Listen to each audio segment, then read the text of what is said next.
Aitäh, lugupeetud spiiker, lugupeetud härra minister. Te siin paar küsimust tagasi ütlesite, et praeguste maksutõusude tulemusel jääb inimestel raha rohkem kätte. Mul on tunne, et te olete leiutanud perpetuum mobile, et korraga suurenevad nii riigieelarve tulud kui ka inimestel jääb rohkem raha kätte. Mul on aga siiski küsimus natuke teist vallast, et te olete siin korduvalt öelnud, et analüüsid näitavad seda, teist ja kolmandat. Ja me oleme ka teinud analüüse, aga mitte ainult meie erakond, vaid siin erinevad erialaliidud ja spetsialistid, kes kinnitavad kõik ühtemoodi, et need planeeritavad tulud, mis on kirjutatud erinevate maksutõusude taha, ei tule kokku, sellepärast et majandus tapetakse ära. Mul on küsimus, kas Rahandusministeeriumi analüütikutele anti lähteülesandena numbrid ette või nad nuputasid need numbrid ise välja või kui need numbrid olidki tõepoolest nende enda poolt välja nuputatud ja tulemuse osutub täiesti möödaläinuks, siis mis te nende ebakompetentsete ametnikega teete, kes vastutab selle eest, kui te keerate Eesti majanduse tuksi?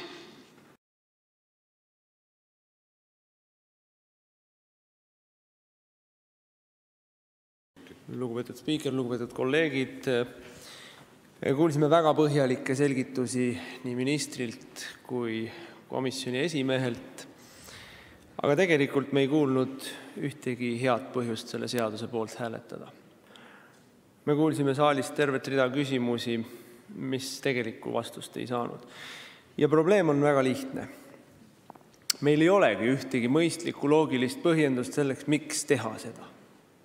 Miks tõsta makse, kui see tegelikult ei paranda Eesti majandusolukorda, kui see väga kaheldavalt parandab Eesti eelarvepositsiooni ja kui väidetavalt ei ole üheski koalitsiooniparteis tegelikult suurt isu nende maksutõusude järgi. Me ei ole saanud ühtegi selget põhjendust, miks seda tegema peaks. Ja ometi me rullime edasi. Konservatiivsel Rahvaerakonnal oli juba ennem valimisi selgelt teistsugune majandusnägemus. Me oleme seda ka käimasoleva debati käigus korduvalt esitlenud. Meie leiame, et raha eelarvesse ei tule mitte sellest, et me pigistame igalt viimaselt Eesti inimeselt nii palju välja, kui võimalik on, vaid sellest, et me edendame Eesti majandust. Kunagi ammustel aegadel uskus seda ka Reformierakond. Ammu enam mitte. See ei aita mitte kedagi Eestis, kui võetakse majutusettevõtetelt arvutuse järgi 10 miljonit ja sellest 10 miljonist 6 miljonit antakse EAS-ile, et ta saaks siis nende majutusettevõtete turundust edendada. See on jabur. See ei aita Eesti inimesi, kui näpu otsaga antakse juurde lastetoetusi ja samal ajal tehakse nende laste kooli viimine kallimaks, nende laste koolist koju toomine kallimaks, nende laste vanemate tööle sõitmine kallimaks, see ei aita. See ei aita Eesti eelarvet. Eesti ettevõtjad ja Eesti tarbijad hakkavad varem või hiljem streikima ja maksulaekumised, mis on planeeritud, jäävad tulemata. Kõrval olevatest riikidest on näha näiteid sellest, kuidas taolised halvasti läbimõeldud, majandusele halvasti mõjuvad maksuettepanekud varem või hiljem tuleb ära muuta. Tänasele küsimusele ministrilt, kes vastutab, kui Eesti majandusele tehakse sellist korvamatut kahju, me ju tegelikult vastust ei saanud. Poliitiline vastutus. Keegi ei vastuta, aga kahju tehakse ära. Mis siis saab? Veel rohkem inimesi läheb ära Soome, Inglismaale, Rootsi, veel väiksemaks kahanev maksubaas toob veel vähem raha sisse riigieelarvele. See on allapoole minev spiraal. Siit ei saa tulla midagi head. Siit lihtsalt ei saa tulla midagi head ja kõik mõistusega inimesed, kaasa arvatud koalitsioonis, saavad sellest suurepäraselt aru.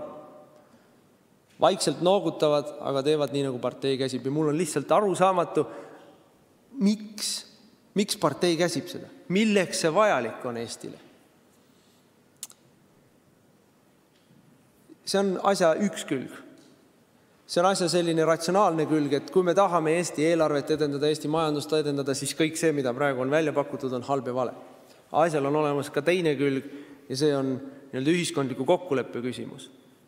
See on see, mille kohta ka täna küsiti ja mille kohta ei saanud ka jälle korraliku vastust, et kust see mandaat tuleb nende maksutõusude jaoks.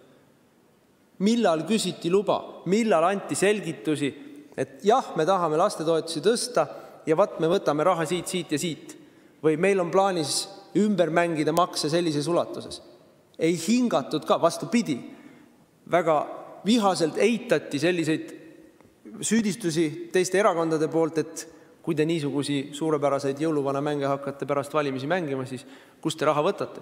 Üks partei ütles, et raha on eelarves olemas. Teine partei ütles kindlalt edasi.